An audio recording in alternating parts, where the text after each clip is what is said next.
Welcome to the elevator pitch with our guest, Missy Ferchill. So, first of all, you just came to town. I did. Love Flew your in this time morning. managing. You flew in at 7:30. You had a breakfast meeting. You got this. You got a lunch meeting. Yep. Talk a little bit about just how you operate professionally, because you're always moving and going and doing.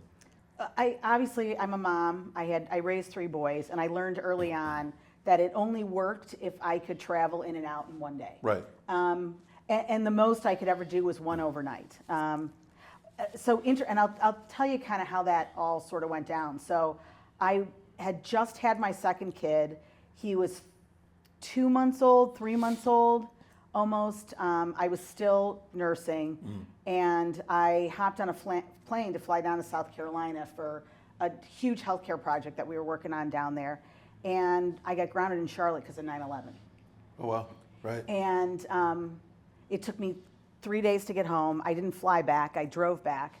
And after that, I was kind of like, you know what? It's got to be in and out in one day as much as possible, because it was tough on my husband for a number of reasons, obviously, but it was also tough on the kids. And so I'm kind of the queen, and I have been. I'm not as good as I used to be, but I'll take that 6:45 flight in the morning. Yeah. Chicago's great because I get an hour back. Right. I landed at 7.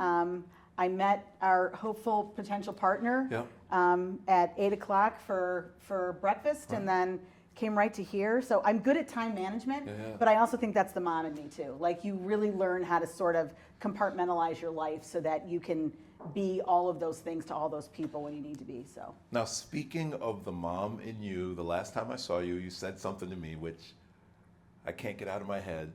You said, genius isn't genetic.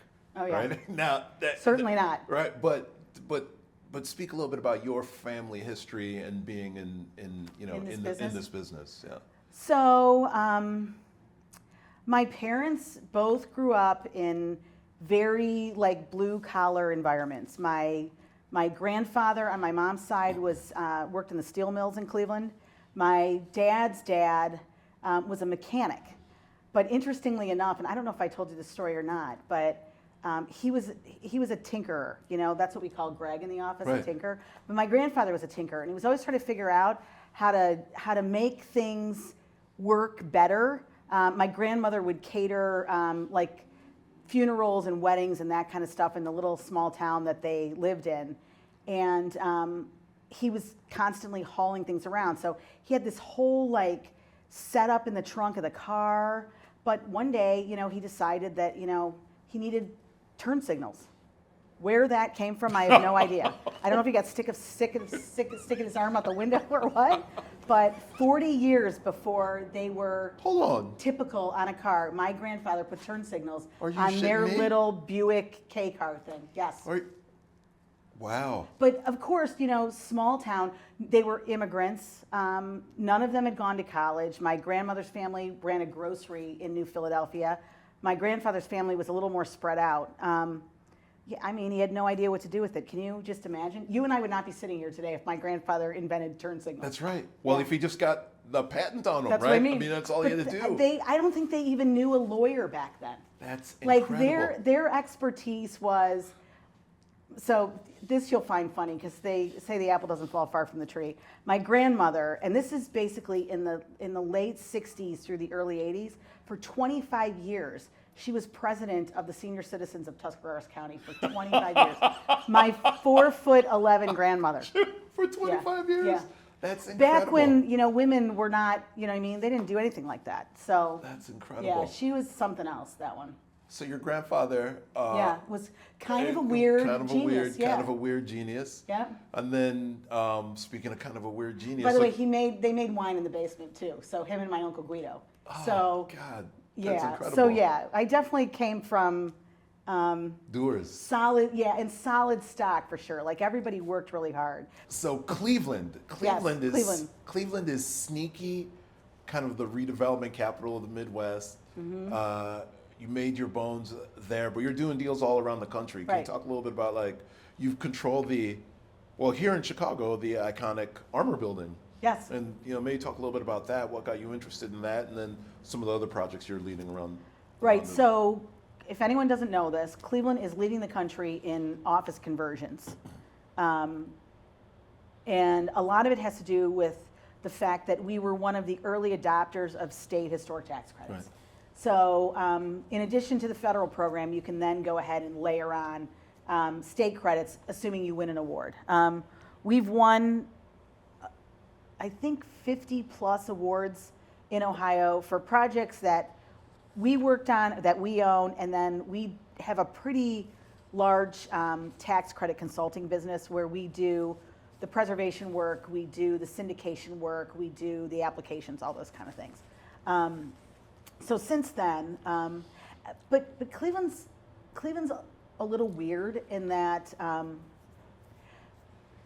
they're not great about recognizing or celebrating the genius within. Mm-hmm. They are very enamored by the folks who come from somewhere else. So an example of that is there's a guy there named Jonathan Sandvik. He has written most of the federal tax credit program. He's done more historic tax credit projects than anyone in the country. And he was also the author of the original state historic tax credit program in Ohio. I mean, he is nationally known for his tax credit work and his expertise in historic tax credit projects. And he finally got recognized by the Cleveland Restoration Society for the first time this year. But that's an example of kind of how Cleveland rolls, right? So as a woman-owned development company in Cleveland, it's challenging to kind of navigate that environment. So because of the syndication work that we do, and because we do a lot of higher ed, which is how we ended up at Armour, and I'll get into that in a second, but we do a lot of consulting for higher ed for tax credit projects. So we were working on a deal for Butler University, Hinkle Fieldhouse, which if you've ever seen the movie Hoosiers, Jimmy Chitwood. Yeah, they play the state championship game in historic Hinkle Fieldhouse. So we were working on that project, and we ran into the investors ended up being a family office out of Kansas City, Missouri. And we had a lot of interest in Missouri because, one, they have one of the best state tax credit programs in the country. They are known, the city of Kansas City is known for being very easy to work with and very friendly to developers. I had obviously had relationships there because of the investor that we worked with, but my college boyfriend was an attorney there also, and we kept in touch. So I felt like we kind of had an inroad.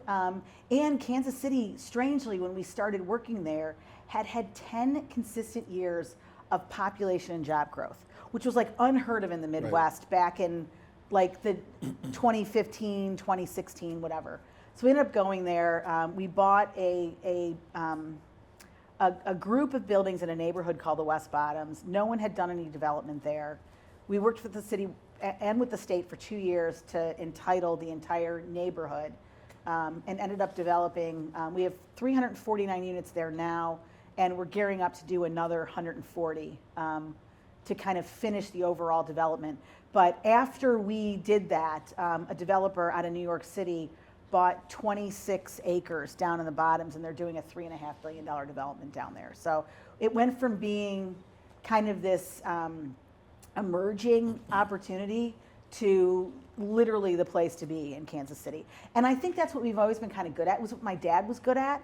I don't think he even knew that he was good at it. I think he was more about, they looked at the numbers and it made sense. If you purchased in emerging areas, the barrier to entry was so much lower, there was less equity involved, and if you were savvy enough to be able to use a lot of these incentives that are out there, you could really do something really interesting that could be ultimately really successful. He actually did the first market rate development deal in Pittsburgh. Oh, wow. Yeah, so there was no market rate housing, no rental property downtown at all. He did the Heinz Lofts, which is about 287 units total, and it literally lit up Pittsburgh from there, and it was one of the most successful market rate markets for a long time.